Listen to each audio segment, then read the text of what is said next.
Okay, it is time for the Bob Ryan Show, as Jeff Goodman is on assignment. All right, Bob, once you've had a chance to see it and hear it from HBO, your thoughts?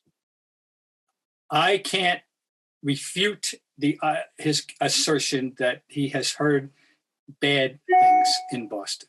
I can't refute it because I'm not down there in the middle of the pack. Although but anyway, here's the two things stand out to me. Number one, let's be honest here as Bostonians.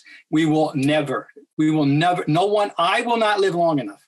I'll say that to have the stench of the history gone away.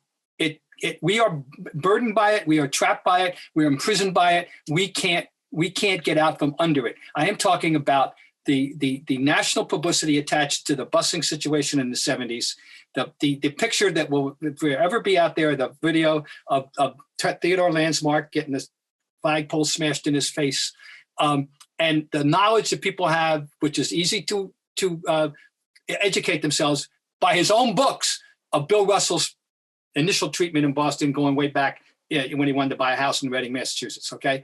And the things that he claims.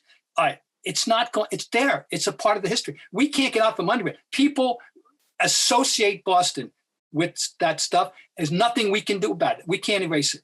All right, that's number one. Number two, on this particular spiel of his, what really bothered me was him actually implying that the FU LeBron shirt would be available in the team store. And I think too many people will come away from what they saw and heard believing him, right, and believing it. Now, we know where it is, across the street, on the corner. That guy sets up with the stuff, just like outside of Fenway. It was down the street.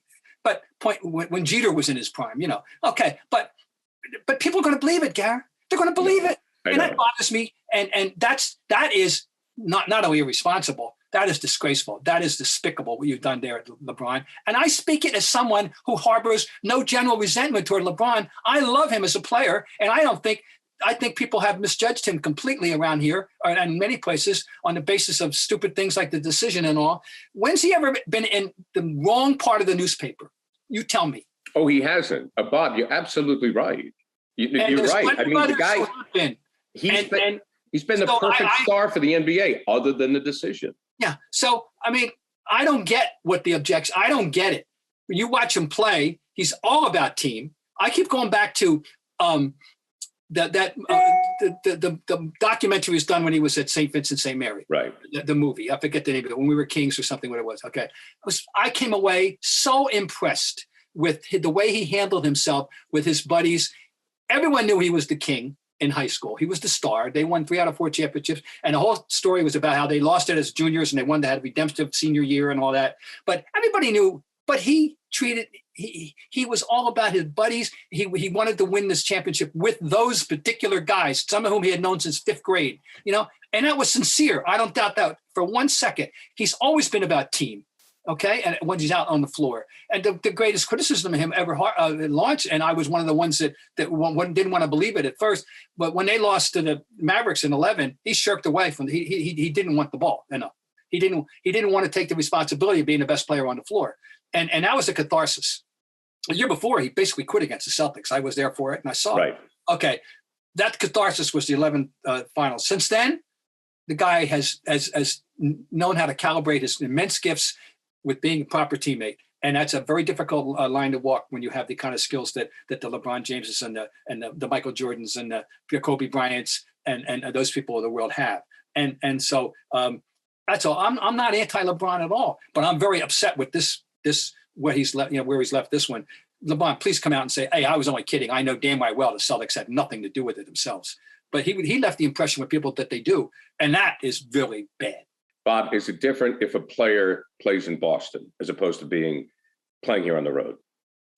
You mean as far as the perception of racism at this day and age? Do you think it's different if you're playing for a Boston team? Well, I mean, obviously, you're less likely to encounter situations of people. That's the problem with the whole issue. It shouldn't matter. But it shouldn't matter whether you play for the Celtics or whether you're you're just a Joe average citizen who happens to be black. No, that shouldn't matter. But we all know that. That's a given for you and me and anybody who's intelligent. But it probably, for some people, it probably does matter. This is what the thing with, that Russell talked about 60 years ago, and why he said, in the end, all I owe them is a performance, because he wasn't being treated. He didn't think walking around the street or whatever he was doing is, once he was outside the arena, once that number 6 jersey was off, he didn't feel he was being treated the way he should have been treated as a citizen of the world, a citizen of America. And he's made that clear countless times over. It shouldn't matter, but I think, but here's the other thing. It's so complex. We have had enormously popular players of color in Boston in the last 3 decades. Mo Vaughn was immensely popular, I believe. I mean, yeah. Mo Vaughn was immensely popular. Certainly, right now, all 3 of them, Tatum, Smart, and Brown, our 3 core players, are I think immensely popular. Does this mean that there aren't some isolated idiots out there, that they may have heard some stuff from? Yes. Do I believe, as Kendrick Perkins said, that this is hardly endemic to Boston? Yes. Now I have to say, our reputation does hurt. Again, it wasn't just basketball. Remember the Adam Jones controversy with the Orioles. I was in no position to refute that. I wasn't sitting in the center field bleachers that day or those days to hear what was happening. Mickey Rivers was subjected to some nonsense, at all. And you can argue, well, Mickey Rivers brought some stuff on himself. It was showboat stuff. Fine, but Adam Jones, no. Adam Jones was a very, by the book player.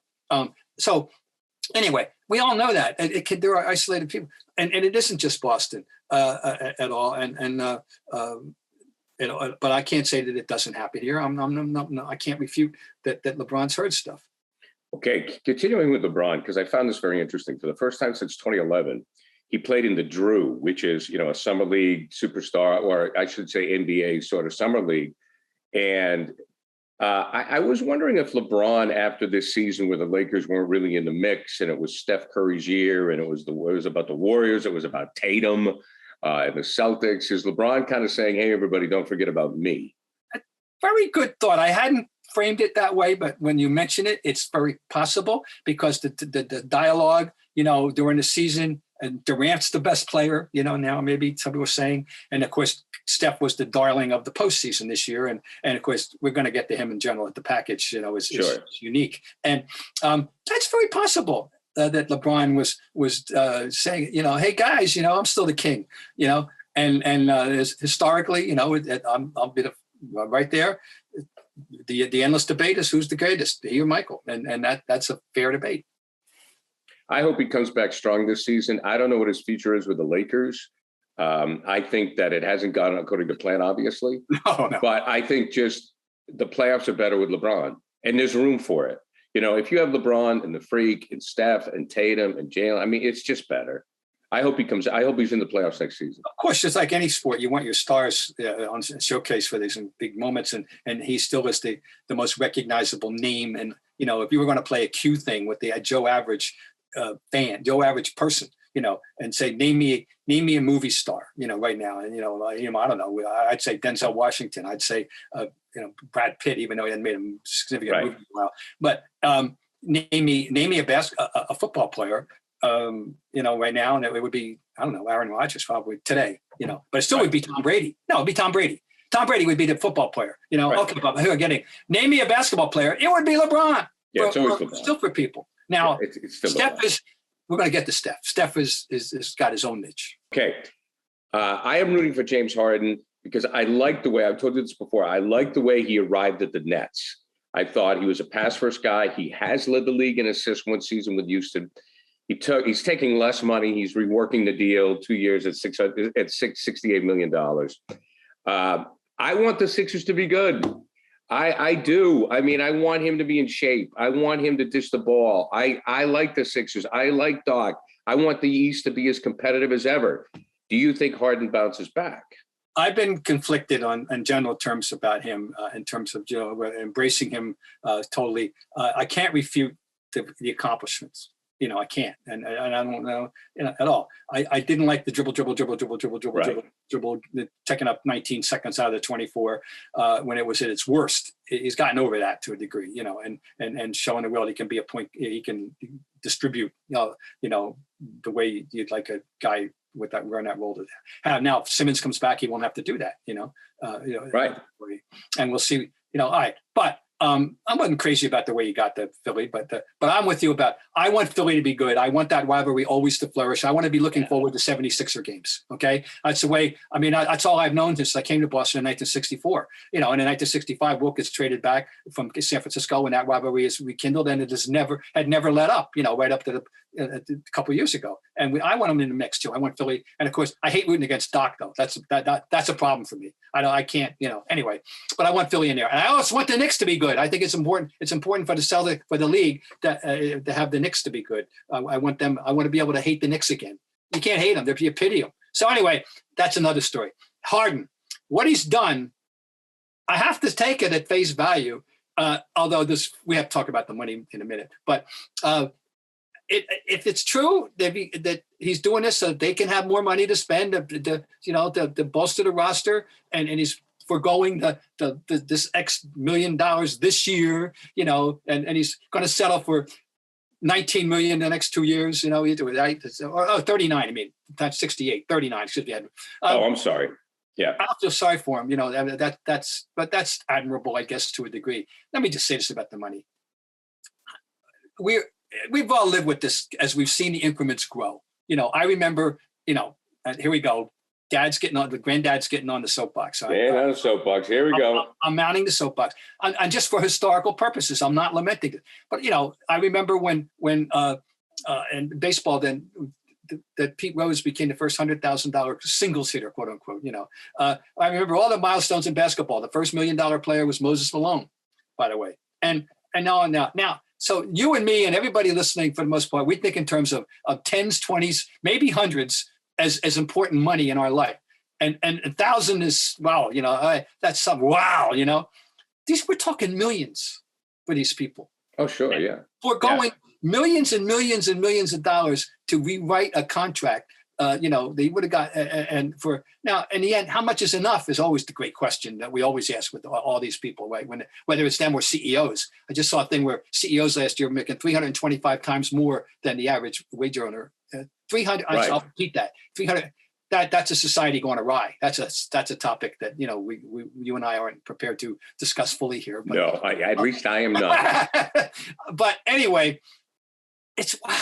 That's all. Sometimes you just step back. We're so inured to it, we don't think about it. I was just thinking about it because of Harden and what he's done. He's settling for $39 million a year, and it's I don't know. I'm just saying now, but it is a noble step that he's taken apparently to help the people. So good for you, James.